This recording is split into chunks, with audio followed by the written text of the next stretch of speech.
Bismillahirrahmanirrahim. Bismillahirrahmanirrahim.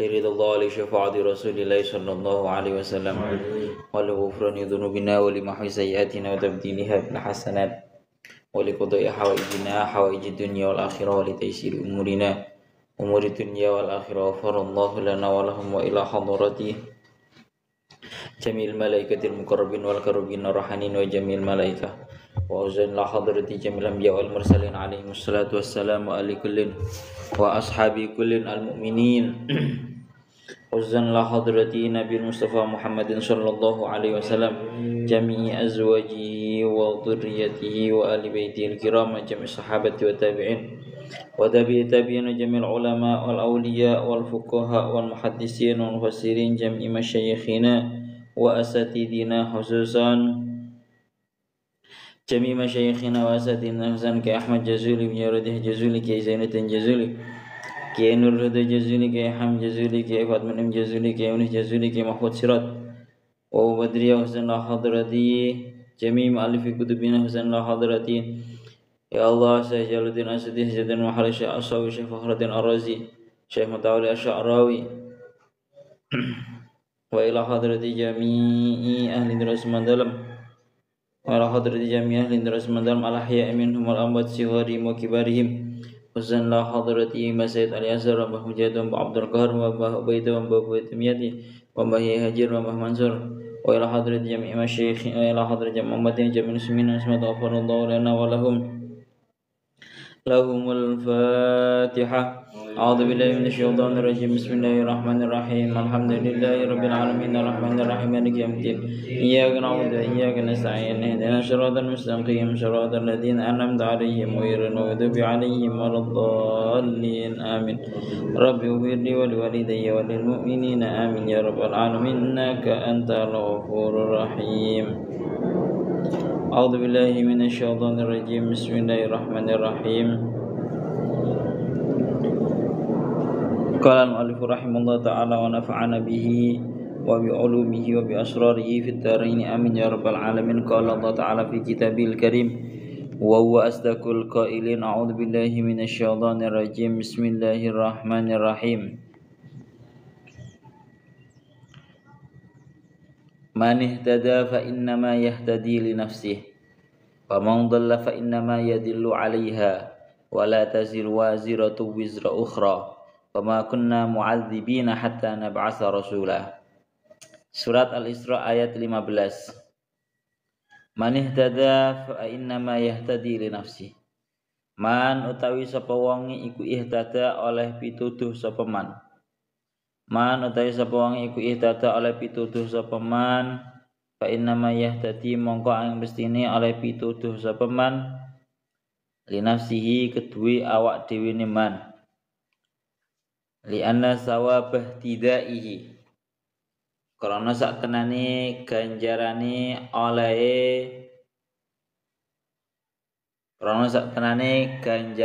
oleh pituduhe man iku lahu kedue man bagi dirinya sendiri. Tapi wa man dhalla fa innama yadillu 'alaiha. Wa man utawi sapa wong iku dhalla sasar sapa man. Fa innama yadillu mongko mestine sasar sapa man fa innama yadillu 'alaiha. Fa innama yadillu mongko mestine sasar sapa man 'alaiha ing atase nafsihi. 'Alaiha ing atase nafsihi. Alasane napa li anna ismahu karena sak tenane dosane. Karena sak tenane dosane dhalal. Karena sak tenane dosane dhalal, masternya dhalla. Karena sak tenane dosane dhalal iku ya Allah ya Rabbi ya Karim 'alaiha ing atase nafsihi. 'Alaiha ing atase nafsihi. Wala taziru nafsun. Wala taziru lan ya Allah ya Rabbi ya Karim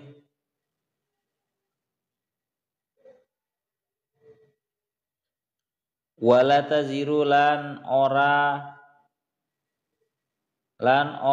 nyonggo ngoten mawon maknane wala taziru lan ora nyonggo sapa nafsun awak-awakan. Waziratun kang gawe dosa. Sapa waziratun wong kang gawe dosa. Waziratun kang gawe dosa.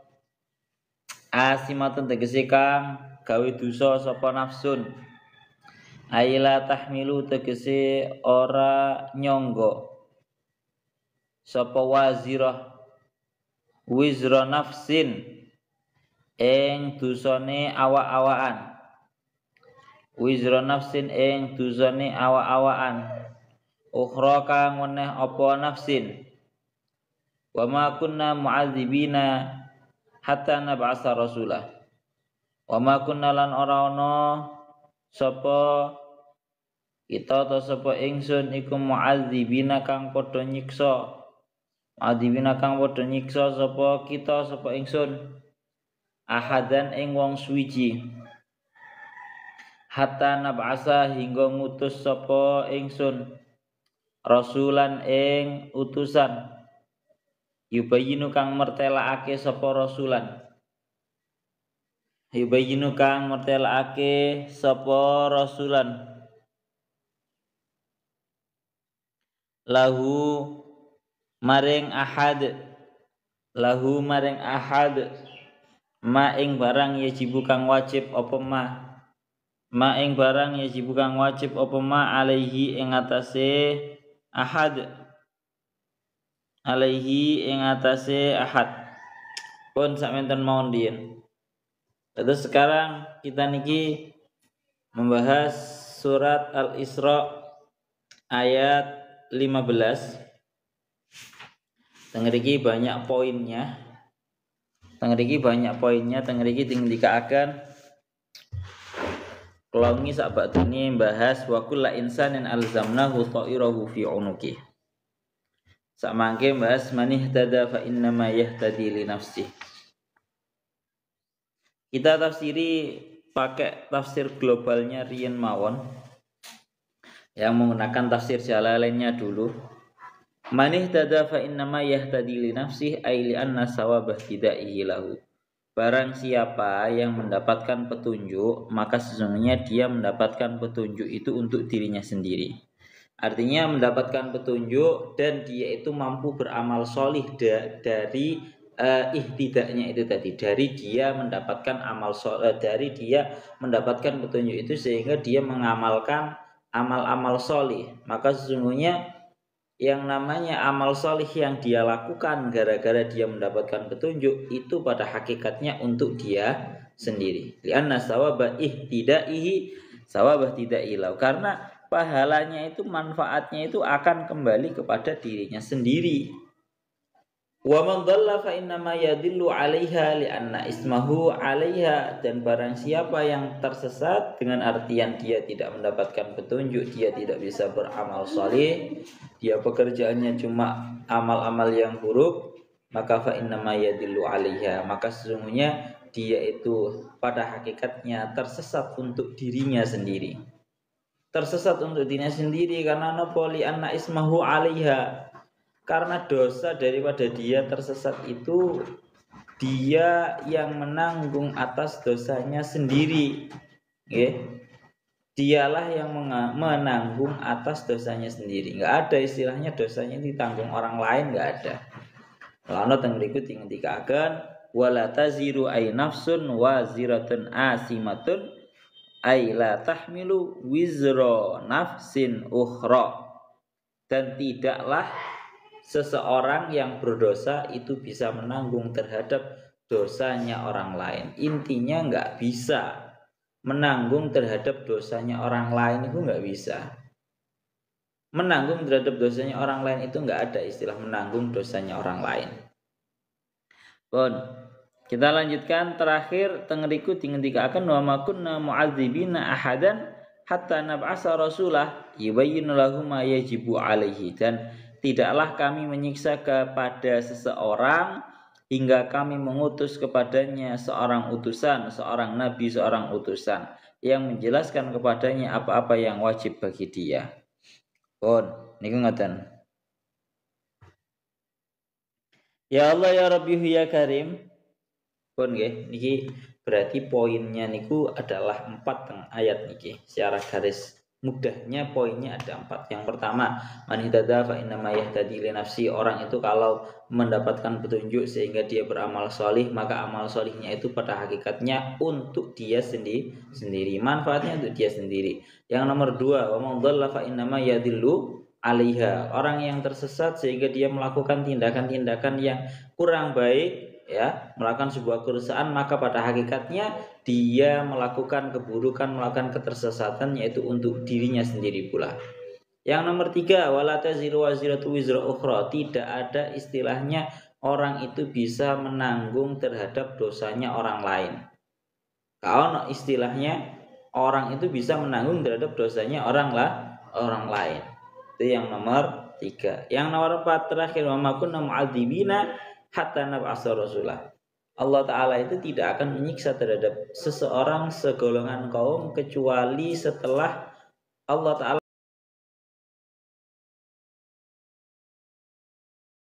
mengutus kepadanya seorang utusan. Sehingga kalau toh umpama nyuwun sewu nggih, katakan seperti daerah Papua yang dimana di situ belum ada mubaligh yang sampai kepada sana yang menjelaskan terhadap agama Islam, dan seumpama juga di sana ada golongan yang nggak punya HP misalnya, sehingga mereka belum mendengar yang namanya ajaran Islam, berarti mereka tidak berdosa atas ketidakimanan mereka.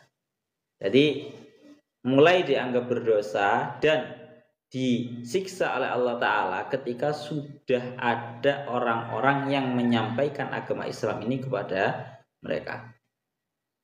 Ya, tadi mulanya makun nama adibina hatta nab'atsa rasulah. Pun niku secara garis globalnya. Sekarang kita bahas secara terperincinya dari Syekh Mutawalli Asy'arawi sama Fakhruddin Ar-Razi. Beliau dawuhnya seperti ini.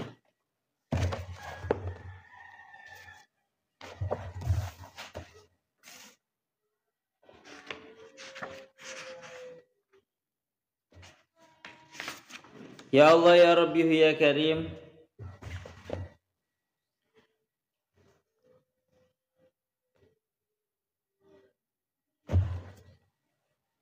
Iya. Nah niki. Man ihtada fa innama yahtadi li nafsihi wa man dhalla fa innama yadillu 'alaiha.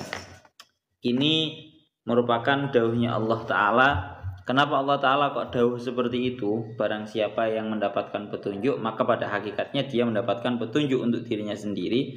Karena sesungguhnya, sekali lagi ini Allah Ta'ala ingin menegaskan bahwa setiap amal taat dan tindakan maksiat yang dilakukan oleh seorang manusia itu sama sekali tidak mendapatkan atau sama sekali tidak memberikan efek dan juga dampak terhadap Allah Ta'ala. Menungsong ibadah kuwi bukan berarti nggarai Gusti Allah tambah luwih mulya mboten. Secara tegas Syekh Mutawalli Asy'arawi dawuh teng mriki nindakaken li anal haqq subhanahu wa ta'ala la tanfa'uhu ta'atun wa la tadurruhu ma'siyatun. Karena sesungguhnya Allah Ta'ala itu sama sekali tidak mendapatkan manfaat daripada sebuah tindakan taat, dan juga Allah Ta'ala tidak mendapatkan bahaya dari tindakan sebuah maksiat. Ini arti menurutnya Syekh Mutawalli Asy'arawi. Jadi Allah Ta'ala ingin menegaskan apa kan ngomong ngoten. Kowe iki nglakoni taat, kuwi ganjaran iki awakmu dhewe. Bukan untuk saya, yakni Allah Ta'ala, bukan. Karena taat yang dilakukan oleh seorang hamba sama sekali tidak berefek manfaat terhadap Allah Ta'ala, sama sekali tidak. Wa man dhalla fa innama yadillu 'alaiha. Dan barang siapa yang tersesat, maka sesungguhnya dia tersesat untuk dirinya sendiri. Dengan artian apa? Dia atas ketersesatannya, atas tindakan maksiatnya sama sekali tidak memberikan mara bahaya terhadap Allah Ta'ala. Ini bedone Gusti Allah ambek sing liyane. Mula teng iki dingetaken wa huwa subhanahu al-ghaniyyu an ibadihi wa bi sifati kamalihi wa dhaha min manhajal wa manhajal hidayah lil ihsan alladzi ja'alahu khalifatan lahu fi ardihi. Ini perbedaan Allah Ta'ala selaku Tuhan semesta alam dengan yang lainnya, ya. Kalau yang lainnya, ya, itu kalau ditaati, kalau diturut tambah mulia, tapi kalau ditentang perintahnya itu menjadi berkurang. Menjadi berkurang cara bahasanya. Katakan presiden ngoten wis. Presiden itu kalau para ajudannya, para rakyatnya nurut, ya presidennya tambah mulya. Tapi lek presiden ini kemang rakyatnya kemang semakin menentang, presidennya tambah hina. Lek beda dengan Allah Ta'ala. Maka sesungguhnya tengriki ditegaskan segala tindakan taatmu sama sekali itu untuk diri kamu sendiri tidak ada manfaatnya. Tidak ada manfaatnya terhadap Allah Ta'ala. Dan tindakan sesatmu, tindakan maksiatmu itu juga pada hakikatnya untuk dirimu sendiri mara bahayanya. Dan sama sekali tidak akan memberikan efek dampak mara bahaya terhadap Allah Ta'ala. Lah niki tengriki diingin dikaaken ngeten kalian Syekh Mutawalli Asy'arawi.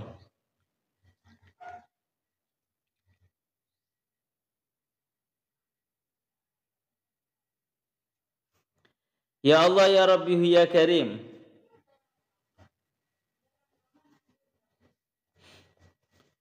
Sehingga kalau ngeten nggih. Yang namanya Syekh Mutawalli Asy'arawi beliau lebih menjelaskan seperti ini. Ini loh, coba kami terangkan betapa bahwa yang namanya Allah Ta'ala itu sama sekali tidak membutuhkan terhadap tindakan taat kalian. Juga sama sekali tidak memberikan efek mara bahaya terhadap Allah Ta'ala atas tindakan maksiat kalian. Karena apa? Karena sesungguhnya Allah Ta'ala itu memberikan sebuah manhajul hidayah lil insan. Allah Ta'ala itu memberikan sebuah manhaj, sebuah hidayah untuk para manusia, yang mana manusia itu dijadikan sebagai pengganti di muka bumi ini. Dan sebelum Allah Ta'ala menciptakan yang namanya manusia selaku khalifah atau pengganti di muka bumi ini, Allah Ta'ala itu sudah menyiapkan untuk para manusia muqawwimatil hayat, atau komponen-komponen yang digunakan untuk kehidupan semuanya, dari bumi dan juga langit, kemudian matahari dan juga rembulan, udara, ya air, dan juga pegunungan dan semuanya. Maka sesungguhnya sifat sempurnanya Allah Ta'ala itu sudah tetap bagi Allah Ta'ala sebelum Allah Ta'ala itu menciptakan para makhluk. Paham ya? Jadi gampangannya ngomong itu buktinya adalah karena memang sebuah sifat kesempurnaannya Allah Ta'ala itu sudah Allah Ta'ala miliki sebelum Allah Ta'ala menciptakan terhadap para makhluk. Sagurungnya Gusti Allah menciptakan terhadap para makhluk, menciptakan malaikat, menciptakan manusia, Gusti Allah sudah penuh dengan yang namanya sifat sempurna. Beda dengan yang namanya presiden ataupun yang lainnya. Presiden jadi mulia, jadi memiliki sifat sempurna karena ketika mereka sudah diangkat menjadi presiden. Tapi kalau Allah Ta'ala sama sekali tidak seperti itu, ya. Mulanya tengah dikatakan tindakan taatnya para manusia itu tidak menambahkan kemuliaan, tidak menambahkan sebuah manfaat bagi Allah Ta'ala. Juga tindakan maksiatnya seorang hamba juga sama sekali tidak menambahkan yang namanya mara bahaya atau mengurangi kemuliaannya Allah Ta'ala, sama sekali tidak.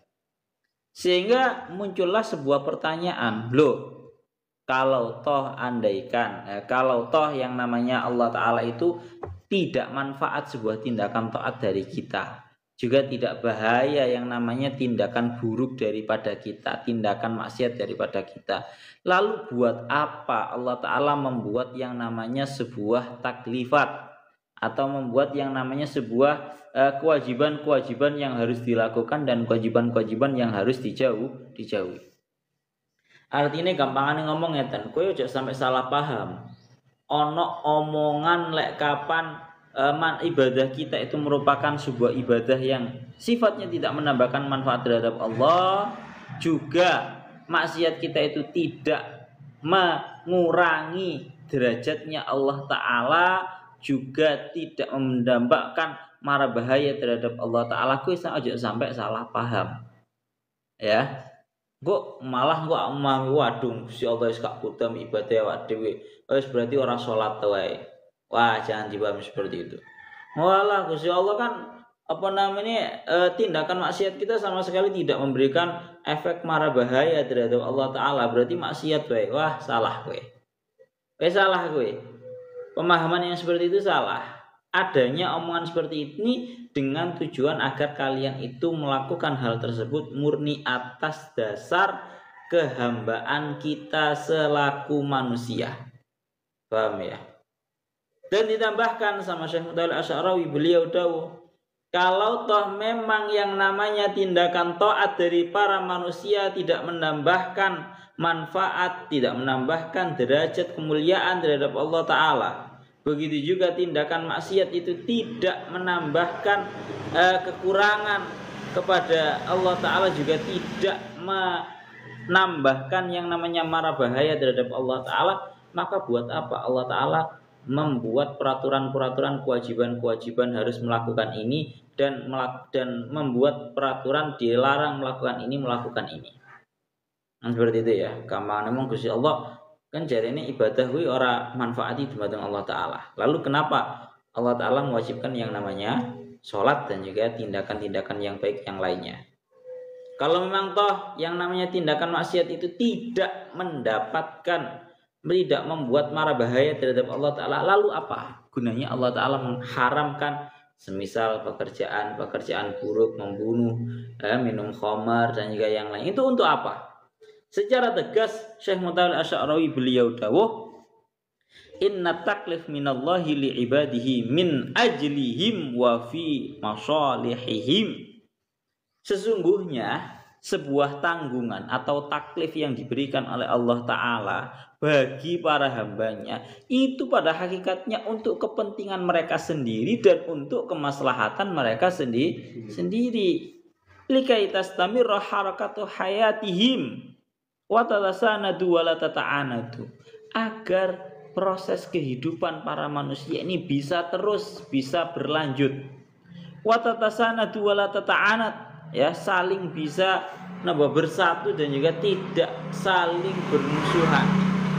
Lalu tengeri dilanjutkan, lidzalika ja'ala lana al-khaliq subhanahu manhajan nasiru alaihi wa huwa manhajun wajibut tanfid li'annahu minallah minal khaliq alladhi ya'lamu alladhi yu'allimu man khalaq wa yu'allimu ma yuslihuhum wa yunaddimu hayatahum. Niki lho.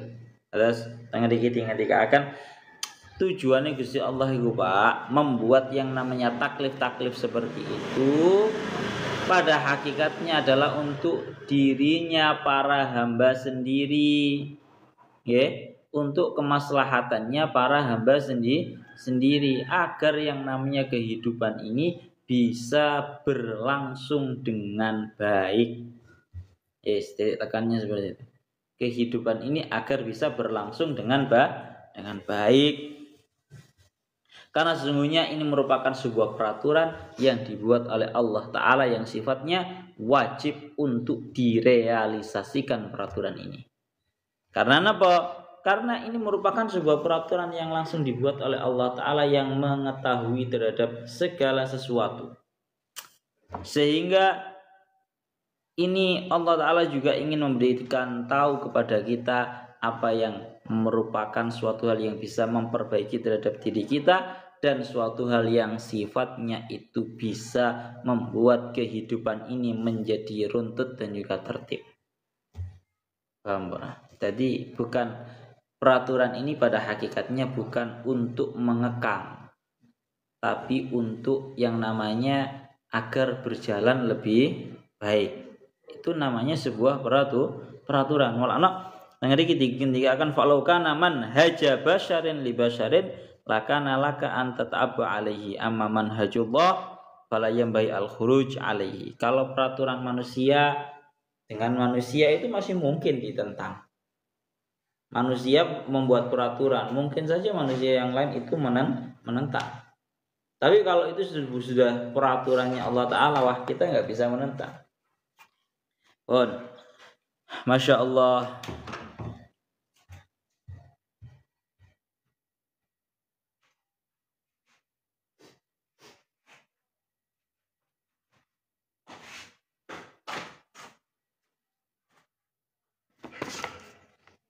Pun niku ngoten. Oleh karena itu, paham ya? Jadi intinya awak dhewe kudu sadar tenanan, Pak. Awak dhewe kudu sadar tenanan. Mulane teng mriki beliau niku ngendikaaken ngeten. Ya Allah ya Rabbi ya Karim, wa min huna yu'allimuna al-Islam qabla an na'idha bi amali syai'in la budda an nasbiqahu bi qaulina insyaallah linahmi anfusana.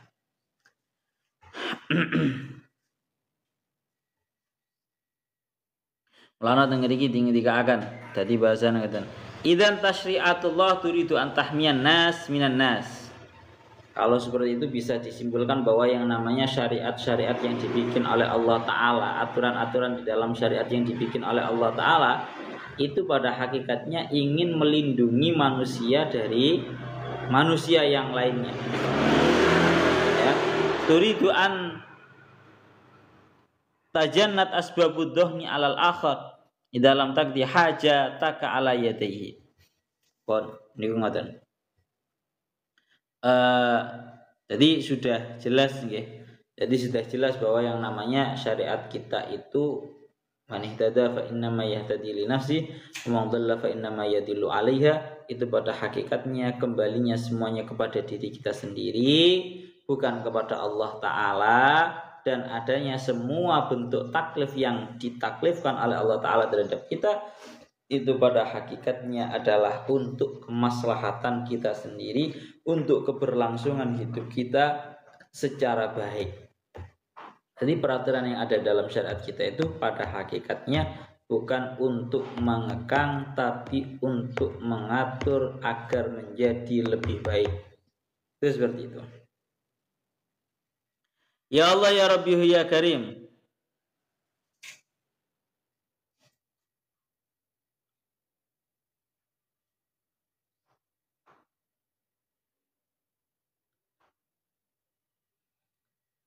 Kita lanjutkan lagi. Masya Allah. Tengeriki dingendikaaken. Maksud daripada manih tada fa innama yahtadi li nafsi. Barang siapa yang mendapatkan petunjuk. Artinya mendapatkan petunjuk itu gimana sih? Artinya mendapatkan petunjuk itu maksudnya yakni al-iltizam bimanhajillah. Seseorang yang mendapatkan petunjuk itu tentunya dia akan mampu untuk berkesanggupan selalu berada di dalam manhajnya Allah Ta'ala. Ya, jadi wa kadzalika iltizamun nas bimanhajillah aidun alaika aidun. Wa anta al-muntafi'u fi kullil ahwal bihadzal manhaj. Jadi orang itu kalau bisa melakukan terhadap manhajnya Allah Ta'ala, peraturannya Allah Ta'ala, maka sesungguhnya yang mengambil manfaatnya itu adalah diri kita sendiri. Lidzalika hina ma tara syahsan mustaqiman 'alaika an tahmadallah wa an tafraha bi istiqamatih.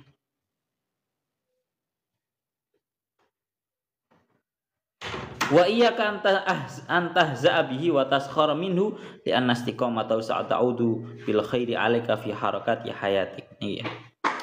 Dawuhnya Syekh Mutawalli Asy'arawi secara jelas beliau dawuh ini. Kowe lek ndelok ana wong apik, ana wong apik dek niku istiqomah, maka kamu harus bersyukur kepada Allah Ta'ala dan kamu juga harus ikut senang. Kowe ndelok ana bocah-bocah kae kok ketek sregep nang masjid istiqomah, bocah yo gak neko-neko. Kowe melok muji syukur. Kowe alhamdulillah, kowe melok muji syukur, jangan sampai kowe malah ngojloki dawuh Syekh Mutawalli Asy'arawi. Ana wong kancamu budal nang masjid, semangat budal nang masjid mbok gojloki. Weh, sregep, ade kan ana bocah ana bolone ade semangat malah digojloki. Lah ini dawuhnya Syekh Mutawalli.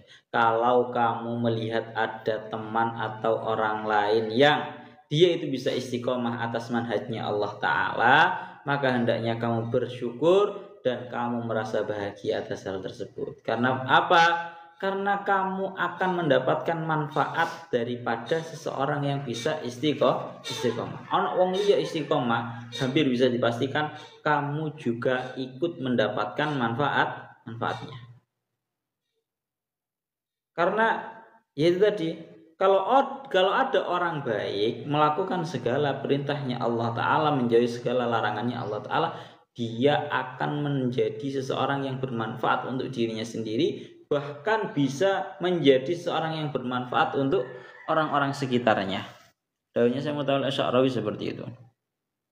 Oleh karena itu didawuhno di kelanjutannya wa fil muqabil yaqul haqqu subhanahu wa ta'ala wa man dhalla fa innama yadillu 'alaiha. Barang siapa yang tersesat maka sesungguhnya pada hakikatnya dia tersesat untuk dirinya sendiri. Ai ta'udu 'alaiha akibatu ai ta'udu 'alaihi akibatun sirafi an manhajillah niki lho. Yang akan mendapatkan kesusahan atas tindakan kesesatannya adalah dia sendiri. Li'anna syarral insan fi adamil tizamihi bimanhajillah ya'udu 'alaika wa ya'udu 'alan nasi min haulihi fa yashqa huwa bi syarrihi wa yashqa bi al mujtama'. Niki lho dawuh Syekh Mutawalli Asy'arawi. Karena sesungguhnya keburukan seorang manusia ketika seorang manusia itu tidak iltizam atau istilahnya istiqomah di dalam manhajnya Allah Ta'ala, maka keburukannya akan kembali kepada dirinya sendiri, bahkan kembali kepada lingkungan yang ada pada orang tersebut. Ini bayang, ono wong siji ya sing senengane ngelakoni penggawean rusak. Bahayanya yang pertama untuk dia sendiri, dan yang kedua untuk minimal lingkungan sekitar yang ada pada dia. Bahaya.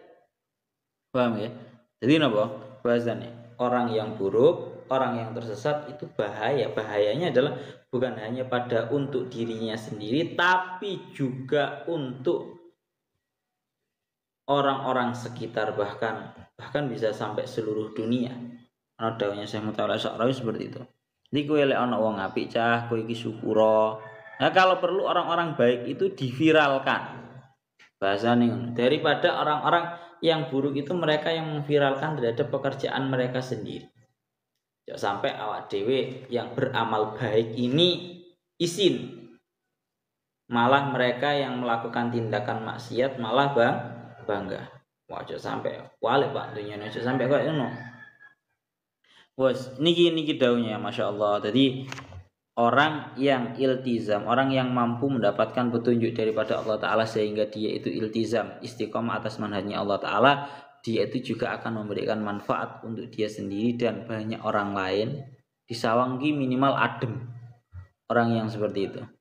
Begitu juga sebaliknya, orang yang melakukan sifatnya itu tindakan, orang yang sifatnya itu melakukan tindakan-tindakan sesat, maka sesungguhnya bahayanya untuk dirinya sendiri dan bahkan untuk lingkungan sekitar. Nah, niki dawuh Syekh Mutawalli Asy'arawi. Lalu bagaimana sikap kita ketika melihat teman, saudara, atau beberapa orang terdekat kita, atau orang lain yang sesama muslim yang melakukan tindakan buruk? Ini jangan sampai kita keliru di dalam menanggapi. Mulane Syekh Mutawalli Asy'arawi sampai dawuh ngeten. Wa minal ajab annara ba'dal hamqa idza ra'a munhadifan aw sayyi'as suluk yang diru ilaihi nadrata buhdin wa karahiyatin. Dan termasuk daripada sebuah perkara yang sifatnya itu sangat menakjubkan, aneh gampangane ngomong, kita melihat terhadap sebagian orang-orang yang melakukan terhadap tindakan-tindakan buruk tersebut, ya. Itu dia melihat terhadap orang-orang yang melakukan tindakan maksiat dengan penglihatan yang penuh dengan kebencian. Wa yad'ullaha alaihi, dan mendoakan terhadap Allah Ta'ala atas orang tersebut. Gampang ngomong, seringkali kita itu kalau melihat ada orang yang tindak lakunya itu kurang baik, kita itu seringkali melihatnya dengan pandangan remeh, melihatnya dengan pandangan benci. Seringkali kita seperti itu. Marang ngono awak dhewe gayane macak ndongan, ya Allah muga-muga wong kuwi oleh hidayah. Lah ini merupakan sebuah tindakan yang aneh. Wa wala yadri annahu bihadzal amal yazidu at-tina ballatan wa yusi'u al-kharqa 'ala ar-raqi kama yaqulun. Padahal pada hakikatnya kalau ada orang itu melihat kepada pelaku-pelaku maksiat dengan penglihatan yang menghina, dengan penglihatan yang sifatnya itu menghina dan juga merendahkan, itu pada hakikatnya tidaklah menambah orang tersebut, kecuali justru malah tambah parah. Maka bagaimana yang benar kita menyikapi orang-orang yang melakukan tindakan maksiat seperti itu? Fahadzal munharif fi hajatin liman yad'ullaha lahu bil hidayah hatta tastarihu awalan min syarrihi summa litatamatta bi khairi hidayati saniyan. Amma du'a alaihi fa sawfa yaziduhu min syarrihi wa yazidu min syaqail mujtama'. Pun terus nang mriki niku dingendikaken ngoten nggih. Jadi pada hakikatnya kalau ada orang yang perangainya itu buruk, sering melakukan tindakan-tindakan yang kurang baik, pada hakikatnya dia itu sangatlah butuh terhadap orang-orang yang mengajaknya kepada sebuah kebaikan, sehingga dia itu bisa beristirahat atau selesai dari keburukannya sendiri untuk yang pertama kalinya, dan yang kedua dia mulai bisa menikmati keindahan hidayah. Ya. Adapun mendoakan buruk terhadap dia, maka sesungguhnya itu hanya akan menambah kepada dia sebuah keburukan. Jadi ojo sampai awak dhewe iku salah di dalam menanggapi orang-orang yang melakukan maksiat. Ya. Jadi ojo sampai oleh ono uang kuwi cah, lek ono uang baik itu teman, keluarga, atau bahkan semisal orang lain yang sifatnya masih sama muslim, atau bahkan orang non muslim pun sekalipun, itu jangan sampai kita cara menyikapinya salah. Kita melihatnya dengan penglihatan yang penuh kebencian, penuh merendahkan, dan memandangnya dengan pandangan yang sangat merendahkan, dan bahkan kita malah mendoakan buruk kepada dia. Ojo sampai koyo ngono kuwi. Karena pada hakikatnya dia sangat butuh terhadap orang yang mengajak dia kepada sebuah kebaikan agar dia selesai dari tindakan buruknya, dan yang kedua agar dia bisa menikmati betapa indahnya jalan hidayah. Pun niku doanya Syekh Mutawalli Asy'arawi sampai seperti itu.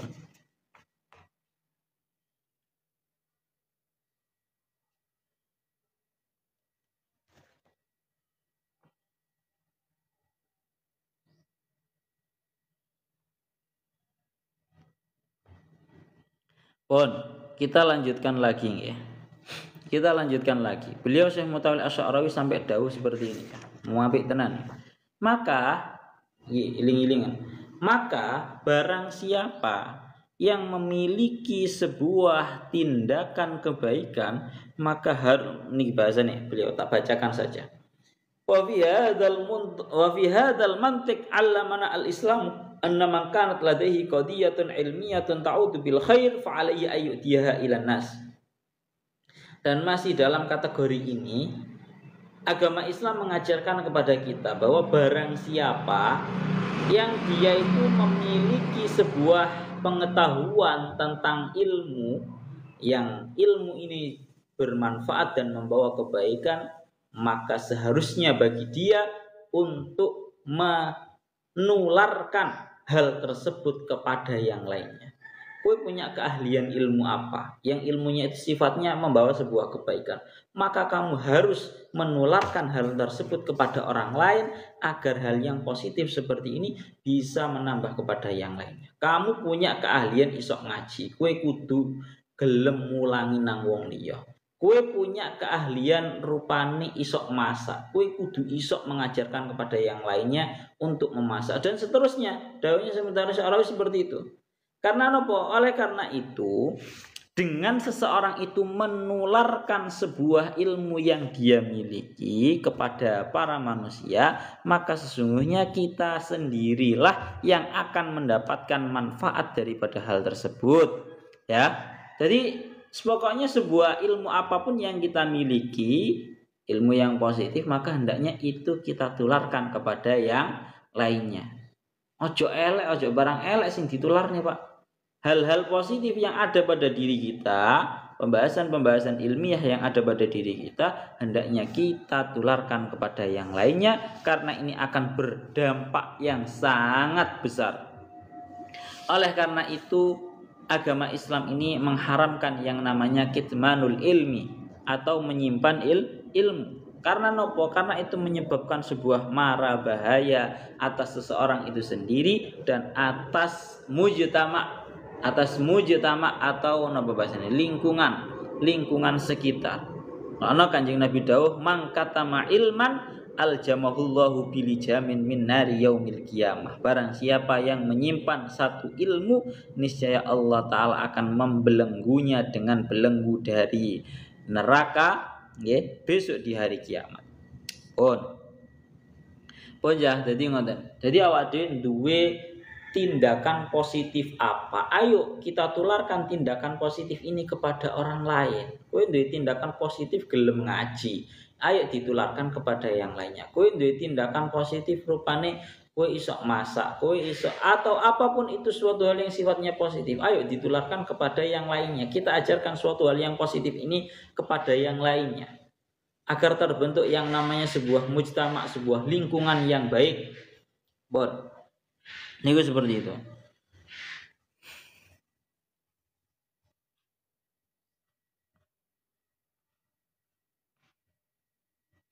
Bahkan sampai-sampai daunnya Syekh Mutawalli Asy'arawi, beliau dawuh wa kadzalika minal kamal alladzi yad'una ilaihi al-manhaj al-ilahi ayyutkina kulla sahiba mihnatin mihnatahu wa kulla sahibi san'atin san'atahu.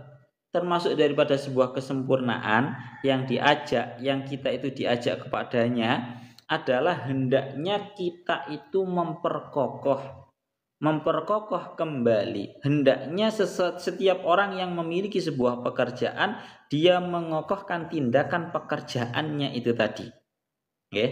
Jadi kue ahli ini apa? Kue ahli ini ngaji. Terus perkokoh diri kamu di dalam urusan ngaji. Kue ahli ini apa? Jahit. Terus perkokoh diri kamu di dalam urusan menjahit. Kamu ahlinya apa? Terus perdalami dan perkokohlah diri kamu dalam hal itu. Dawanya beliau seperti itu.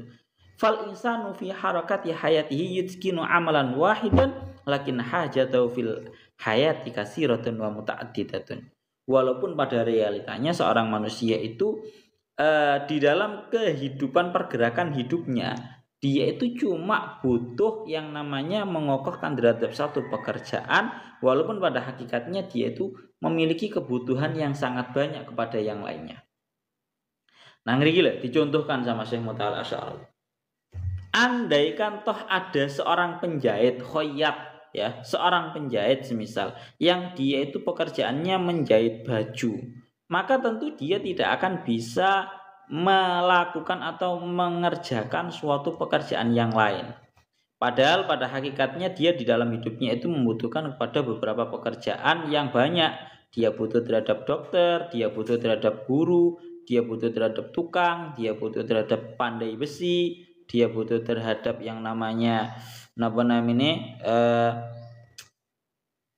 pilot dan juga yang lainnya. Akan tetapi niki, kalau ada seseorang itu memperkokoh dan memperkuatkan dirinya di dalam satu amal yang dia itu ahli di dalamnya, niscaya Allah Ta'ala akan menaklukkan baginya segala orang yang mampu untuk dia butuhkan di dalam hajatnya. Nih loh, gampangane ngomong ngoten. Intinya siji Pak, awak dewi di dalam hidup ini dawuhnya Syekh Mutawalli Asy'arawi kudu harus benar-benar menggali keahlian kita di dalam apa.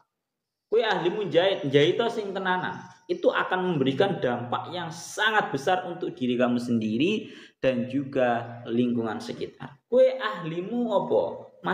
Masak sing tenanan. Kue ahlimu jahit terus marono pokoknya semua pekerjaan yang positif itu harus benar-benar kamu kokohkan, kamu harus benar-benar ahli di dalamnya, karena itu akan mendapatkan sebuah sisi positif untuk diri kamu sendiri dan lingkungan sekitar. Niku ngoten nggih. Jadi intinya tindakan baik, tindakan buruk pada hakikatnya akan kembali kepada diri kita sendiri dan akan bisa merembet kepada lingkungan sekitar. Niku kalau kesimpulan daripada dawahnya Syekh Mutawil Asy'arawi. Mulai pembahasan yang ketiga nih. Wala taziru waziratu wizra ukhra. Jangan ada seseorang yang melakukan tindakan dosa itu menanggung terhadap dosanya orang lain. Nah, ini kaidah umum ya. Iling-ilingan tenanan. Seseorang manusia itu tidak bisa menanggung dosanya manusia yang lain. Karena banyak orang yang salah paham perihal hal ini. Ya, aku katanya nyebut merek gak penak. Kemarin sempat viral seorang ustadz yang mengatakan bahwa seorang suami itu berdosa kalau istrinya itu melakukan tindakan dosa. Wah, viral banget ini ya. Juga banyak omongan yang sering kita dengar yang namanya orang tua itu akan menanggung dosanya anak. Semua itu terbantahkan dari dawuh ini.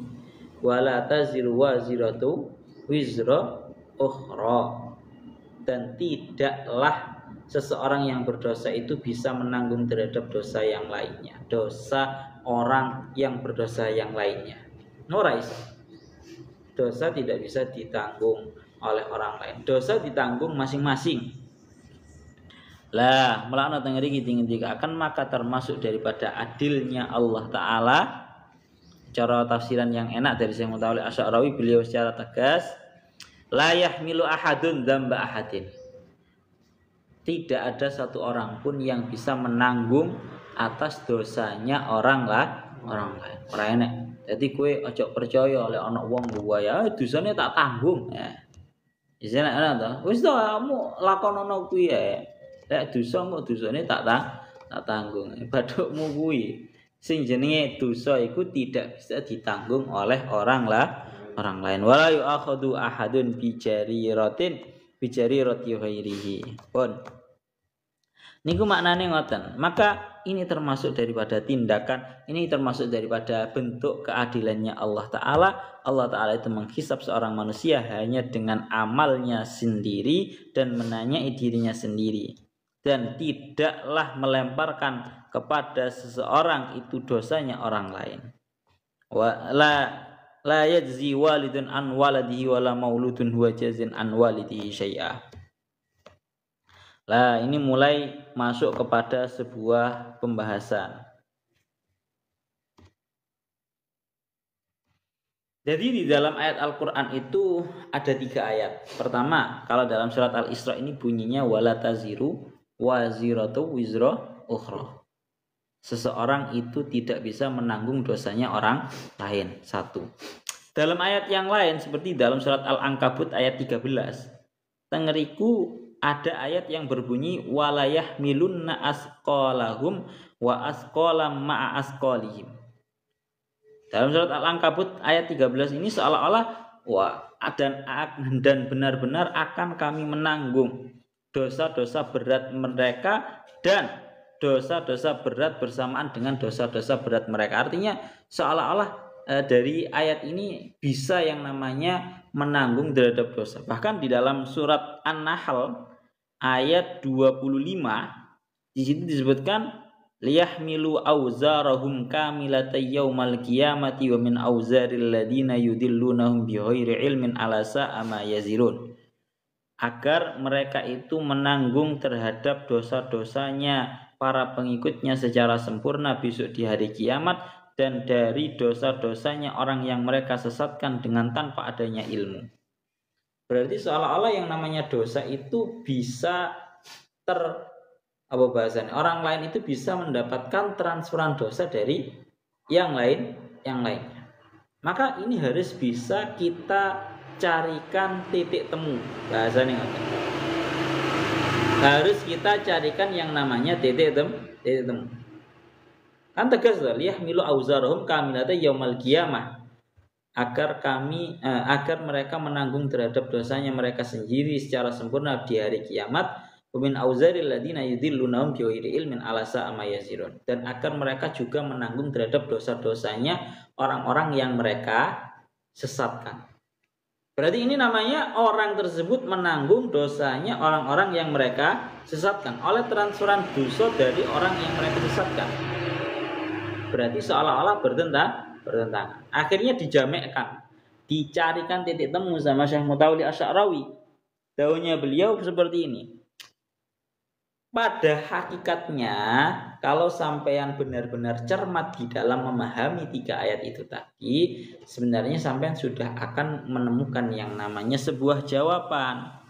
Artinya ya nopo, fafil ula wizrun dzatiyun khosun bil insani nafsihi haitsu dhalla huwa fi nafsihi fayajibu ayyatahammala wizra dhalali. Yakni kalau dalam ayat yang pertama, yakni wala taziru waziratu wizra ukhra, artinya adalah sebuah wizrun dzati, sebuah dosa yang sifatnya itu khusus terhadap seorang manusia itu sendiri, yakni dalam sebuah bentuk dia itu melakukan sebuah tindakan kesesatan. Ono wong sesat-sesat dewe, maka ini tidak akan ditanggung sama yang lain.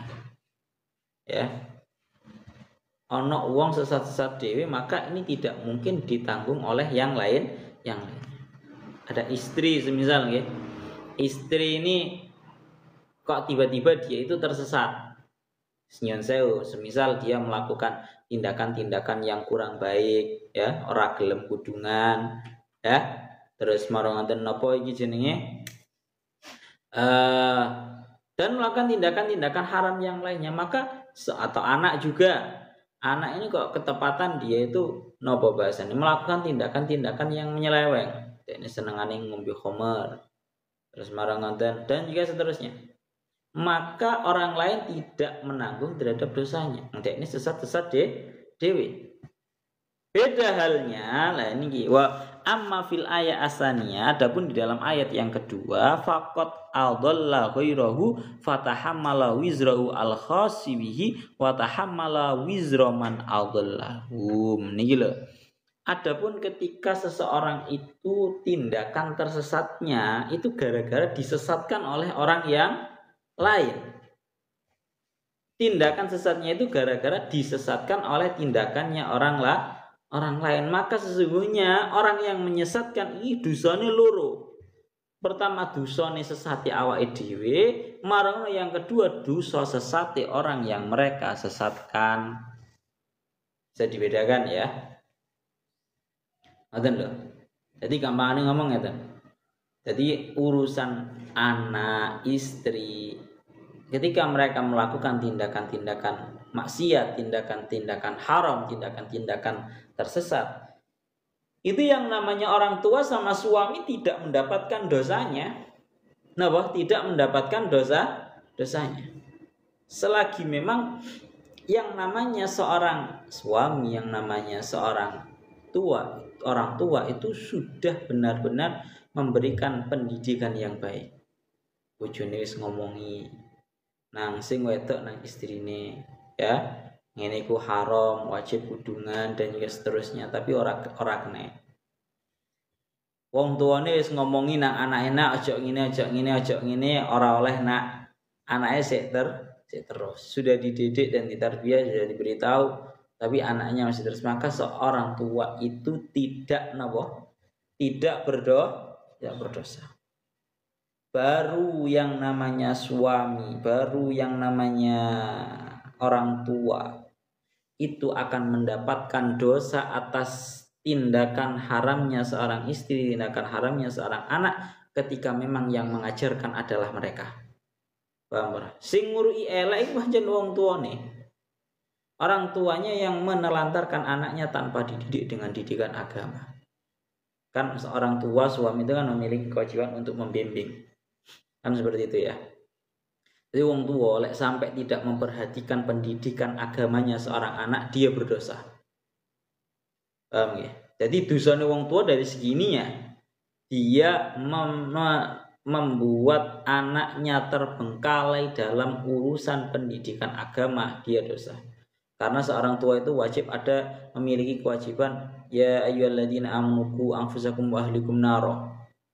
Waquduhan nas wal hijarah, wahai orang-orang yang beriman, jagalah diri kamu dan keluarga kamu dari panasnya api neraka. Ini kan berarti ada kewajiban bagi seorang suami bagi seorang orang tua untuk menjaga anak-anaknya, istrinya, keluarganya dari yang namanya api neraka dengan cara dididik. Jadi intinya adalah kalau tersesat dewe, kuwi berarti ora iso dosane ditanggung wong liya. Tapi kalau tersesatnya seseorang itu gara-gara adanya orang yang menyesatkan, maka orang yang menyesatkan pun itu juga oleh napa? Oleh dosa. Wes kita tegaskan juga orang-orang yang bikin tren-tren buruk, bikin tren-tren dosa. Nang TikTok kuwi deloken kuwi. TikTok yang membuat tren-tren yang kurang baik, ya, gawe tren pacaran, di foto memflorkan tindakan-tindakan yang kurang baik sehingga kemudian banyak orang-orang yang mengikuti tren tersebut, maka dosanya adalah dosanya dia sendiri, dia tanggung, dan seluruh orang-orang yang mengikuti tren tersebut juga dosanya dia yang menanggung. Paham ya? Jadi kowe remeh, Pak. Kowe lek iso gawe tren nang TikTok, kowe iso gawe tren api, ganjarane gawe awakmu dan juga orang-orang yang mengikuti tren tersebut. Kowe gawe tren ziarah kan akeh ya. Masih tujuannya mek gur foto kan, tapi minimal ya dekne budal ziarah, marem minimal ya maca Fatihah. Tren ziarah minimal gawe foto, minimal ziarah gawe maca Fatihah. Kan akhirnya banyak yang niru. Banyak yang berziarah karena mengikuti tren ziarah. Bagi mengikuti yang tren yang namanya menghadiri majelis, sholawatan, itu orang yang bikin tren dapat ganjaran ya Pak. Tren menghadiri haul Solo, kamu terus menggemakan dian, wah, kamu ikut juga dapat pahalanya. Tapi begitu juga sebaliknya, orang-orang di luar sana juga sering membuat tren-tren buruk, ya, membuat tren pacaran dipamerne atau apapun itulah tren-tren yang sifatnya berdosa, tren memamerkan kemolekan tubuh, dengan son-son tertentu, semisal itu dosanya bagi dia sendiri dan juga akan dia menanggung dosanya orang-orang yang mengikuti trennya. Paham ya? Bahaya banget mun ana niki dawuhnya Syaikhul Ta'ala Syarawi teng hadise dingendikaken man sanna fil islami sunnatan hasanatan falahu ajruha wa ajru man amila biha ba'daha min ghairi ayyang kusam min ujurihim syai'. Barang siapa yang membuat sebuah ajaran atau tren di dalam agama Islam ini dengan tren yang baik, maka dia akan mendapatkan ganjarannya dan dia akan mendapatkan ganjarannya orang-orang yang beramal dengan amal tersebut setelah dia dengan tanpa berkurang sesuatu apapun dari pahala mereka. Tapi juga sebaliknya, wa man sanna fil islami sunnatan sayyi'atan kana alaihi wizruha wa wizru man amila biha min ba'dihi min ghairi ayyang kusa min auzarihim syai'. Barang siapa yang membuat sebuah tren yang buruk, ya, mengajarkan sebuah tindakan yang buruk, maka dia akan mendapatkan dosanya tindakan lakunya tersebut dan dia akan mendapatkan dosa dari orang-orang yang ikut mengamalkan tindakan buruknya itu tadi tanpa kurang sesuatu apapun dari dosanya mereka. Selaku bahaya. Mulane awak dhewe iki urusan tren ojo dikira hal yang sifatnya itu remeh. Awak dhewe gak sengaja gawe tren elek, wah bahaya. Ya gawe lagu elek ngono ya, akhirnya lagune dilakokno mbek wong akeh. Wah itu termasuk bisa. Paham ya? Jadi wala taziru wazratu wizra ukhra, orang itu enggak ada ceritanya bisa menanggung dosanya orang lain, itu enggak ada. Kecuali kalau dia lah yang mengajarkan untuk melakukan tindakan dosa. Tentang hadis lain disebutkan kullu mauludin yuladu alal fitrah. Yang namanya seorang yang baru dilahirkan, seorang bayi yang baru dilahirkan, setiap anak itu dilahirkan dalam keadaan fitrah, dalam keadaan bersih. Wa innama abawahu yuhawidanihi wa yunassiranihi wa yumajjisanihi. Hanya saja kedua orang tuanya lah yang menjadikan si anak tersebut menjadi Yahudi, menjadi Nasrani, menjadi Majusi. Pada hakikatnya seorang anak kecil itu terlahir dalam keadaan apa? Bersih, dalam keadaan bersih, dalam keadaan baik. Yang membuat tidak baik adalah orang-orang yang di sekitarnya, terkhusus orang tua. Wong tuane ndadekno anak tersebut Yahudi, wong tuane ndadekno wong kuwi Nasrani, wong tuane ndadekno kuwi Majusi, wong tuane menjadikan anaknya sebagai orang yang fasik. Kan seperti itu. Malah diwurui elek ambek wong tuane, ora diwurui pendidikan agama yang baik. Nah, kalau seperti itu ya wong tuane ya melok dosa, Pak. Mana lho? Wong tuane melok dosa. Tapi kalau orang tuanya sudah memberikan pendidikan yang baik, cuma anak memang model anak sing berot, ya berarti wong tua wis ora kedosa. Niku ngoten.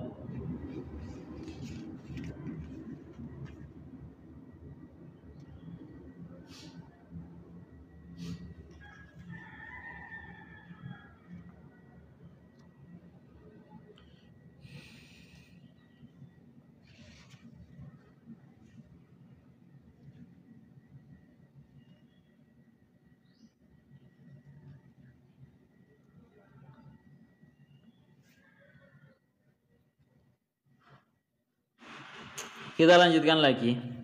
Sampun nggih, itu garis globalnya nggak. Tadi gak ada istilahnya orang bisa nanggung dosanya orang lain, itu nggak ada.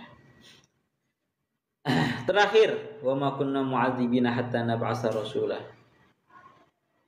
Dan kami tidak akan menyiksa sampai kami mengutus yang namanya sebuah utusan. Ini garis globalnya ya. Ini garis globalnya. Jadi Gusti Allah itu tidak akan menyiksa terhadap orang-orang yang masih kafir kalau orang-orang kafir itu belum mendapatkan yang namanya dakwah. Tak baleni mana. Orang yang masih dalam keadaan kafir itu tidak akan disiksa oleh Allah Ta'ala kalau memang faktor kekufurannya itu gara-gara belum tersampaikan kepada dia sebuah dakwah. Jadi Gusti Allah gak bakal nyiksa terhadap orang-orang yang seperti itu. Tapi begitu juga sebaliknya. Tapi kalau sudah ada utusan, sudah dakwah itu tersampaikan kepada seorang tersebut, maka orang tersebut akan mendapatkan dosa dan disiksa oleh Allah Ta'ala. Garis globalnya seperti itu. Jadi biar nopo, ini merupakan sebuah tindakan yang adil. Kan seperti itu ya. Jadi kalau sudah ada seorang utusan, seorang rasul mendatangi segolongan kaum, kemudian menyampaikan risalahnya, kemudian mereka tidak mau beriman, maka berhak untuk disiksa. Karena apa? Karena sudah ada yang mengajak mereka untuk beriman.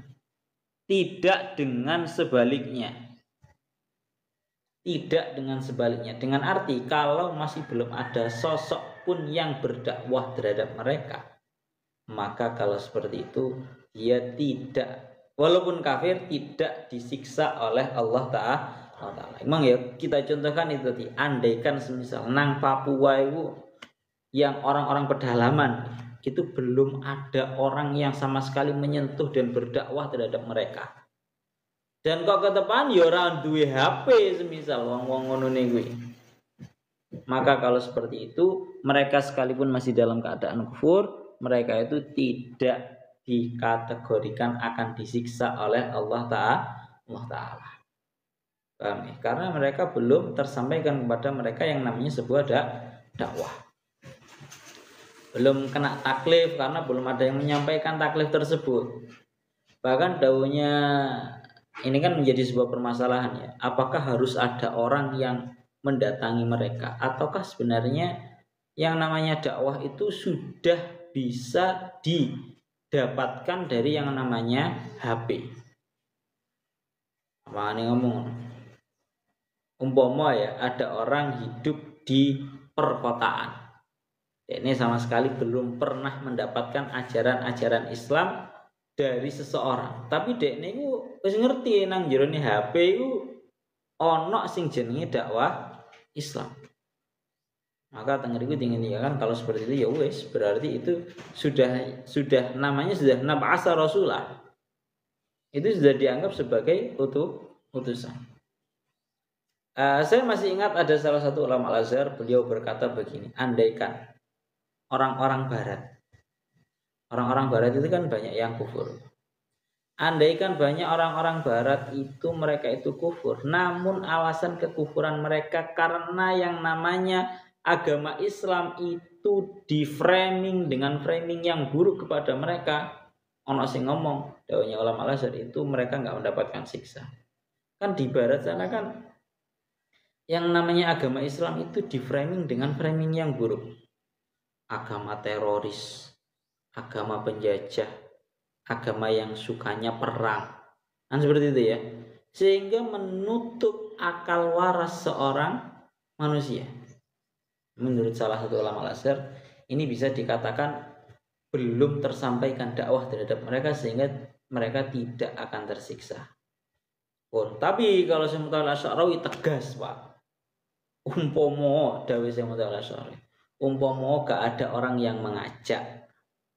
Umpomo gak ada seseorang yang mengajak sekalipun, harusnya manusia dengan akalnya itu sudah bisa mendapatkan hidayah terhadap sosok yang menciptakan terhadap alam ini. Dawuhnya Syekh Mutawalli Asy'arawi ngono. Tak ojokne lah. Ya Allah ya Rabbi ya Karim wa ma kunna mu'adzibina hatta nab'asa rasula. Tengeriki akan al-adzab uqubatun ala mukhalafatin. Yang namanya siksa itu merupakan sebuah balasan atas sebuah tindakan menentang atau mukhalafah. Lakin qabla an tu'aqibani 'alaiha la budda an tu'allimani anna hadhi mukhalafatun aw jarimatun. Akan tapi sebelum seseorang itu mendapatkan sebuah balasan, dia itu harus diberitahu dulu bahwa ini merupakan tindakan yang kurang baik. Niki. Lidzalika hatta fil qanun al-wad'i naqulu la uqubata illa bi tajrimin wala tajrima illa bi nasin wala nasa illa bi ilamin. Fa idza mattadahat hadhil arkan fi adhanin nas kana lil uqubati ma'nan wa qamatil hujjah 'alal mukhalifin. Imma an nu'aqiba syahsan 'ala jarimatin huwa la ya'lam fala ya'tiridu 'alaihi min muntaliki hadhil ayah. Pun langsung niki yang kula kehendaki niku. Terus di dalam ayat lain ini disebutkan lidzalika yaqul fi ayatin ukhra, tujuannya diutusnya seorang rasul niki tengeriki haitsu arsalallahu ar-rasul yu'allimu an-nasa manhajal haqqi subhanahu wa yuhaddidu lahum ma jarramahu asyar'u wal uqubatu alaihi. Jadi agar seorang rasul itu memberitahu terhadap para manusia manhaj sebuah kebenaran. Lah niki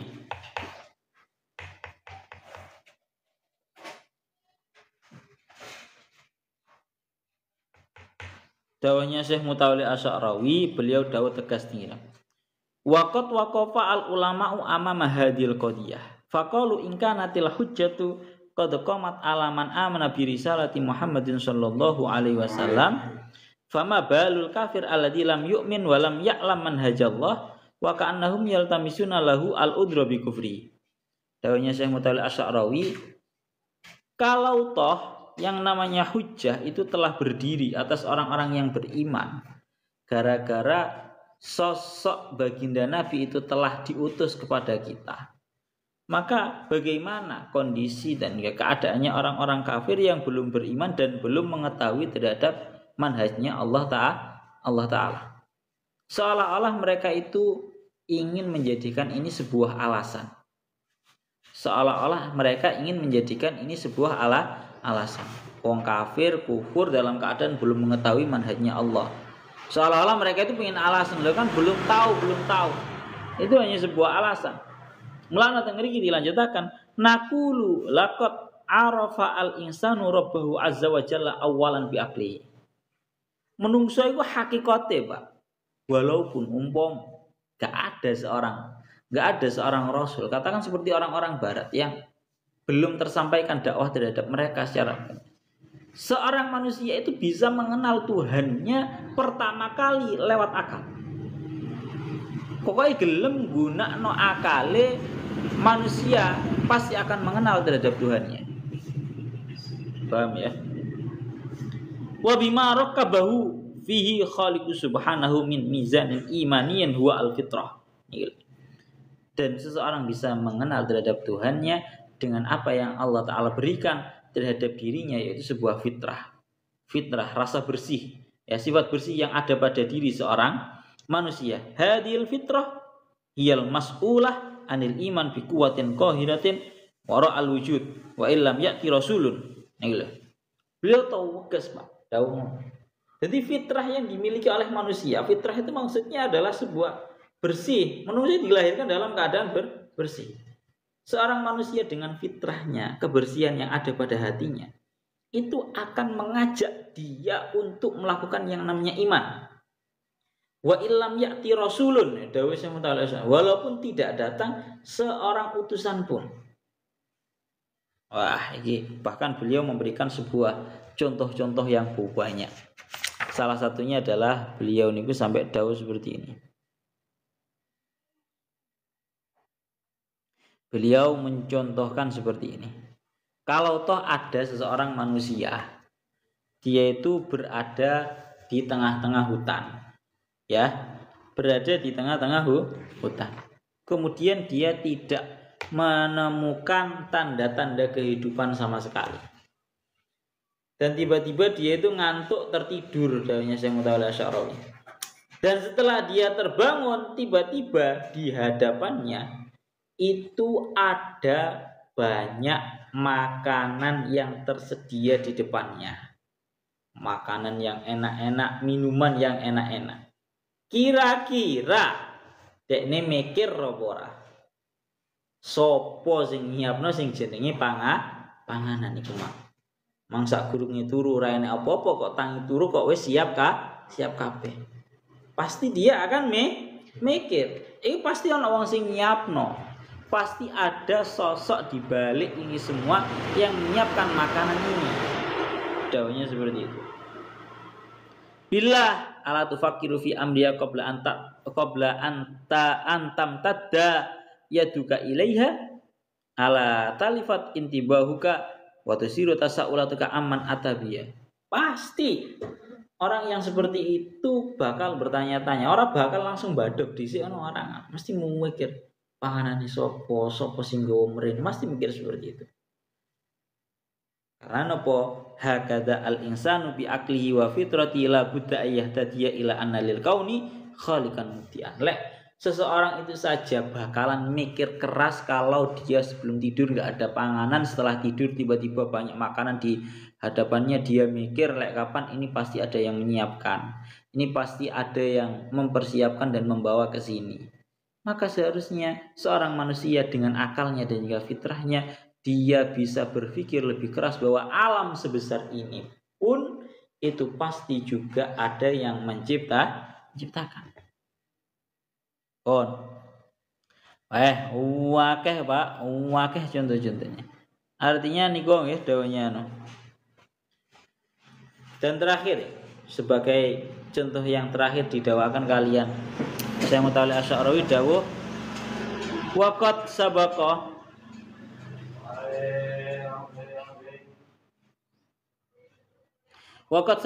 andorobna masalan bi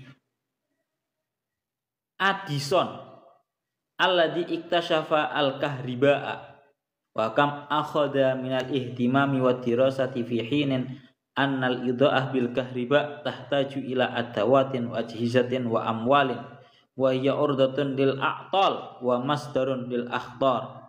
Ya, fama baluna nafulu an ayatil idha'a ar-rabbaniyah allati la tahtaju ila majhudin aw amwalin aw siyanatin aw khilafihi. Nah gila dawuhnya Syekh Mutawalli Asy'arawi sampai dawuh ini, kowe ono ada seseorang menemukan yang namanya listrik, namanya Addison. Bahasanya apa? Ada orang yang menemukan listrik. Penemu pertama listrik itu namanya Addison. Yang mana dengan listrik ini dia bisa digunakan untuk menyalakan lampu dan segala macam peralatan. Itu pun saja wong-wong wis padha nggumun betapa yang namanya listrik itu bisa digunakan untuk menerangi dan juga yang lainnya. Itu sangat membutuhkan terhadap yang namanya adawat, ya. Macam-macam peralatan yang dia gunakan untuk bisa menggunakan listrik atau bahkan menciptakan listrik itu tadi. Maka bagaimana seseorang itu kok ora iso mikir yang namanya penerangan dunia sing jenenge matahari. Mosok kok ngono kuwi ora enek sing nyiptani. Lek kowe iso angen-angen sing jenenge lampu murup gara-gara listrik ada penciptanya dengan peralatan dan juga seterusnya. Niscaya seorang manusia pun dengan akal dan fitrahnya juga harus mikir penerangan dunia rupane matahari, rupane rembulan. Iku mestine kudu luweh ada sosok besar di baliknya yang menciptakan. Wes, iku dawuhnya Syekh Mutawalli Asy'ari ngono. Jadi sekalipun belum mereka itu kalau ada orang kafir, ngoten nggih. Mereka itu ada orang kafir. Mereka itu orang kafir kalau sampai istilahnya membuat alasan untuk diri mereka sendiri belum bisa beriman gara-gara belum mendapatkan sebuah dakwah. Pada hakikatnya seorang manusia itu sudah bisa mengenal Tuhannya lewat akal dan fitrahnya sendiri. Nek mikir tenanan ngoten. Pun masih banyak cerita beliau mencontoh-contohkannya masih banyak. Pun niku ngoten.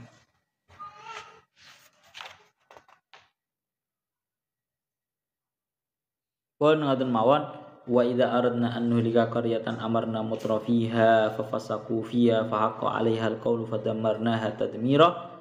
Al-Isra ayat 16 ila wallahu a'lam bissawab.